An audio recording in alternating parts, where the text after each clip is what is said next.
qualité, mais c'est l'attaque qui déconne. C'est l'attaque qui déconne, ce qui a fait que il ne marque pas beaucoup de buts. Mais attention, je l'avais dit, on causait maintenant avant de commencer ceci. Attention. Oui.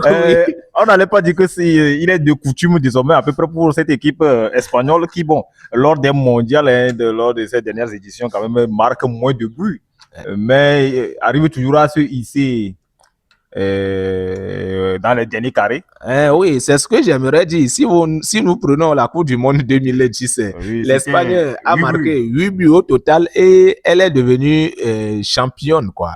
Et cette année aussi, l'Espagne a marqué 11 buts et vous allez voir que les 11 buts là, c'est 4 buts face à Arabie Saoudite, non? 4 buts face à l'Arabie Saoudite et 0 but face au Cap Vert. Et les autres là, c'est 1, 2 buts et autres là. Vous allez voir que petit à petit, au moment où la France a déjà marqué 16 buts avec 8 buts de Kylian Mbappé, autant pour moi, excusez-moi beaucoup. Et l'Espagne, elle tourne autour de 11 buts. Vous allez voir que la demi-finale, le mardi prochain, France-Espagne, ou bien je mets la charrue devant les deux.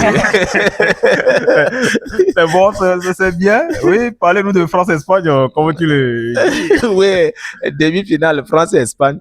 Vous allez voir que ce serait un match très, très, très capital. Oui. C'est un match qui promet. Un match qui promet vraiment. Bon, de l'autre côté, il y a déjà le débat des verbes, on peut le dire, hein, parce que il y a c'était Lamine Yamal qui a fait la sortie, qui disait que bon, que soit la France joue sa 3e finale consécutive, soit la France perd son 3e match consécutif face à l'Espagne. Oui, c'est un jeune que moi j'aime beaucoup, mais qui parle trop. Vraiment? Parce que ces sorties revigorent l'équipe adverse. Vous allez voir que pour cette demi-finale, l'Espagne va tout faire pour pouvoir garder ce qu'on appelle son intégrité. Jouer cette demi-finale parce qu'à l'Euro, la France avait battu, l'Espagne avait battu la France aux demi-finales toujours. Pour cette nouvelle fois, la France va vouloir se venger et l'Espagne va vouloir conserver son intégrité. Et vous allez voir que ce sera un match joué du début jusqu'à la fin. Oui. Aujourd'hui, nous savons tous ensemble, si vous voyez ce match sur papier, moi-même qui suis supporter barcelonais, et je vois que déjà 8 éléments de FC Barcelone jouent pour l'Espagne pour cette Coupe du Monde. Je ne peux pas dire que l'Espagne va gagner.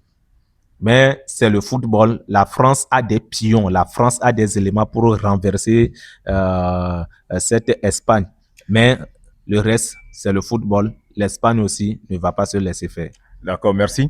Et Franck Sessou, si nous prenons la sortie de Thibaut Courtois face à l'Espagne, cela a été leur problème, ou bien cela a été à l'origine de du second but encaissé par la Belgique? Ah oui, il faut noter que même avec la présence de Thibaut Courtois dans la cage, on a vu une équipe belge qui a beaucoup subi, une équipe belge qui a beaucoup subi devant une formation espagnole dans laquelle, comme l'a dit Chris, un certain Olmo qui dictait le tempo, qui dictait le tempo du jeu, le rythme du jeu, qui contrôlait tout le milieu, qui jouait, et surtout avec l'entrée en jeu d'un certain Pedri au milieu du terrain. Rodri, oui, vraiment, Rodri qui était là, un véritable milieu défensif qui cassait tout, qui était là. Donc, le milieu belge a été complètement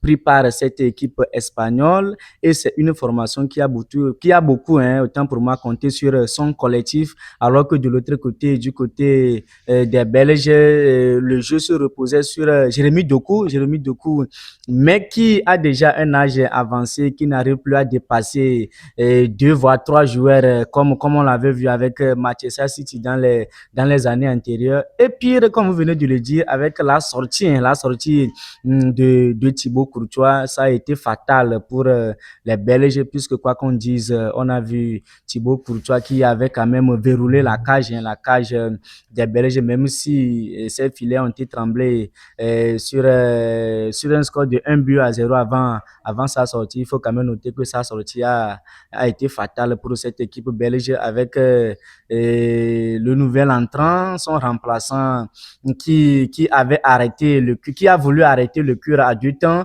Et sur le second, bien sûr, sur la seconde balle, on a vu une défense qui n'a pas su maîtriser la situation, qui n'a pas su dégager. Et voilà, Merino est encore là pour pouvoir marquer ce second but. Donc, la sortie de Thibaut Courtois, d'une part, a aussi joué dans cette élimination belge. Oui, vraiment. Si nous prenons Thibaut Courtois, est-ce qu'il va, même s'il va prendre cette balle à 2 temps, ça ne serait pas laissé sur le pied des attaquants comme ça? Ah oui, il y a aussi une erreur que je vois. Parfois, mais ici, il faut quand même noter que c'est une grande compétition. Sinon, si c'était à la Liga ou bien dans le championnat, vous allez voir qu'il arrive des moments où, dans certaines rencontres, on essaie de utiliser au moins le second gardien pour qu'il soit aussi compétitif dans la compétition. Mais ici, vous voyez que depuis le début, c'est seulement Thibaut Courtois et le second gardien n'attendaient même pas qu'il allait faire son entrée dans la partie. Il était là et vous allez voir même ses sorties qui étaient vraiment douteuses, et finalement, au lieu d'arrêter ce cure ou bien faire une bonne parade pour quand même faire sortir la balle de sa surface de but, ça n'a pas été le cas. La balle était restée dans la surface de but. Et attention à ce finisseur qui avait renvoyé CR7 et les siens, finalement encore mis autant pour moi ce but pour pouvoir éliminer carrément cette équipe belge. Oui, vraiment, tu l'as dit que c'est une grande compétition, ça devient une phase à élimination directe ici, tantôt là. Donc là, attention, le coach Rudy Garcia n'a pas droit à l'erreur aussi. Donc c'est le pourquoi peut-être il essaie de se prévenir. Mais bon, le bon Dieu, ça y est, le Dieu du foot n'est pas de son côté hier, comme cela a été le cas face au Sénégal, je crois. Oui. Il y a encore une chose, hein. Parfois, les tactiques des techniciens marchent, mais en face de l'équipe adverse, il faut savoir changer de tactique. Si vous voyez depuis le début de la compétition, vous allez voir un certain Lukaku qui est entré seulement dans la partie des 61 minutes. Oui. Mais face à une équipe espagnole qui est tout, qui peut tout faire, qui peut tout créer à tout moment, le technicien pouvait quand même le faire entrer dès le début de la partie pour essayer quand même de tromper un peu la vigilance des Espagnols. Ah oui, des Espagnols. Parce que les Espagnols ont déjà calculé, ils ont déjà suivi ces tactiques, ils ont déjà tout vu. C'est ça. Et tout est prévu pour l'arrivée de Lukaku. Ah oui. Pour pouvoir le stopper carrément. C'est ça. Vraiment, hier, il a tout fait, mais ces trucs ne marchaient pas. Ça n'a même pas marché. Et dans le match précédent des Belges, c'était Lukaku et Jérémy Doku qui avaient fait leur entrée au même moment. Donc, pour le match précédent, ils pouvaient quand même les faire entrer ensemble dès le début de la rencontre pour essayer de prendre l'avantage dès le début de la rencontre, ce qui n'a pas été aussi le cas. Donc, finalement, les Belges sont obligés de quitter la compétition. Merci à eux, merci aux Belges d'avoir quitté cette compétition pour nous laisser une place, pour laisser les amoureux du cul rond pour suivre cette fameuse rencontre, ce choc totalement carrément européen quand même, bien sûr, France et Espagne dans les jours à venir. Oui, si nous prenons cette rencontre de France-Espagne qui s'annonce vraiment, je pense, mardi, comme je viens de le dire, oui. Et il y aura un duel tactique, le meilleur duel tactique de cette Coupe du Monde ou non? Ah oui, ça serait vraiment le meilleur duel tactique de la compétition, puisque si vous prenez les deux formations, tout d'abord si je commence par la formation espagnole, je l'avais déjà dit, c'est une formation qui ne compte pas totalement sur l'individualité des joueurs, mais qui compte sur son collectif pour aller à bout à ses adversaires. Alors que si vous prenez l'équipe de la France, c'est bien vrai que l'attaque, les attaquants, eux tous peuvent marquer, mais le jeu est beaucoup plus centré sur Kylian Mbappé. Le jeu est plus centré sur Kylian Mbappé, qui aussi à tout moment est en train de chercher à marquer dans cette compétition. Oui, sur cet aspect rapidement, si nous prenons, si tu me dis que le jeu est centré sur Kylian Mbappé, bon, je prends de l'autre côté de la France où il a marqué 8 buts sur les 16 buts, donc ça fait 8 buts qui restent pour les autres ses coéquipiers. De l'autre côté de l'Espagne, il y a 11 buts où 4 buts sont marqués par Oyarzabal, je crois, et donc il reste 7 buts de l'autre côté qui sont marqués par ses coéquipiers. Alors, donc, je pense qu'il y a à peu près d'équilibre. Hein. Il y a à peu près d'équilibre, mais attention, pour ce match, si Mbappé ne sait pas chercher à marquer de but dans cette rencontre, il pouvait quand même être nuisible pour sa formation. Il a déjà dit d'ailleurs que, bon, même si on voit que c'est un habillage, là, il a quand même déjà dit que ils sont là pour faire gagner la France et donc tout le monde peut faire gagner la France. Donc, ils vont jouer ensemble un jeu collectif, etc. etc. Donc, il n'est pas là pour poursuivre les records, mais il est là pour aider.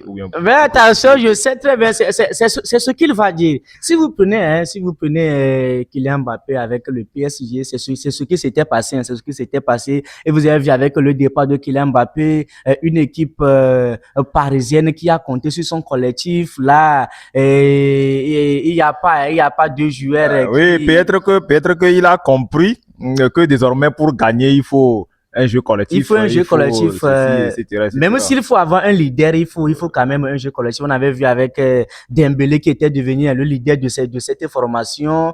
Mais comme je vous le dis, si Mbappé ne sait pas faire, s'il cherche coup à coup à marquer de buts dans cette rencontre, s'il ne voulait pas jouer comme un certain Olysée qui, même s'il était proche de la cage, essaie toujours de voir ses coéquipiers qui sont bien placés pour pouvoir marquer. Si Mbappé ne sait pas faire, il va être nuisible pour sa formation. Alors que de l'autre côté, une équipe espagnole qui compte sur tout le monde, même les milieux du terrain, peuvent marquer. Donc ça serait un véritable bras de fer. Cette rencontre que moi je qualifie d'ailleurs même étant la finale, même si de l'autre côté, il y a Norvège, Angleterre, Argentine. Il faut quand même noter que la rencontre la plus attendue de cette compétition, c'est la rencontre qui aura lieu dans peu de temps entre la France et l'Espagne. Et c'est un jeu qui va être vraiment tactique, qui va être joué du début jusqu'à la fin. Oui, Chris Le Rocher, conservation du ballon, pressing après perte et les déplacements coordonnés. Le jeu fluide, patient et vise à désorganiser progressivement l'adversaire du côté espagnol. Mais si on prend du côté français, c'est plus souvent, ils sont pragmatiques. Les Bleus acceptent parfois à laisser la possession à l'adversaire et mieux exploiter les espaces en contre-attaque. La vitesse, surtout des attaquants, surtout en première position, Mbappé, etc. Même si on sait que bon, sa vitesse actuellement n'est pas tellement à la hauteur de ce qu'il était dans les années passées. Est-ce que l'Espagne possède un léger avantage tactique face à cette équipe française? Si c'est avantage tactique, l'Espagne possède l'avantage là où bien cet avantage et l'Espagne en possède toujours et en possédera toujours. Sur le plan tactique, l'Espagne joue un jeu de possession et le jeu de l'Espagne est toujours basé sur son milieu de terrain. Mais pour la France fait un jeu direct, un jeu porté sur les attaquants de façon directe. Mais pour ce match qui arrive, La Fuente et Didier Deschamps doivent revoir leur équipe. Pourquoi je le dis? Si l'Espagne veut encore garder son jeu là, vous allez voir que les Français vont essayer de finir avec eux avec des courses et autres. Maintenant, si la France aussi ne sait pas faire, la France veut toujours être identique à elle-même, vous allez voir que ces joueurs seront étouffés. Il suffit seulement d'étouffer Olysée, l'organisateur, étouffer Olysée, et c'est fini. Là-bas. N'oubliez pas de vous abonner à notre page et de partager nos vidéos pour nous encourager et surtout de nous laisser des commentaires pour nous permettre de nous corriger.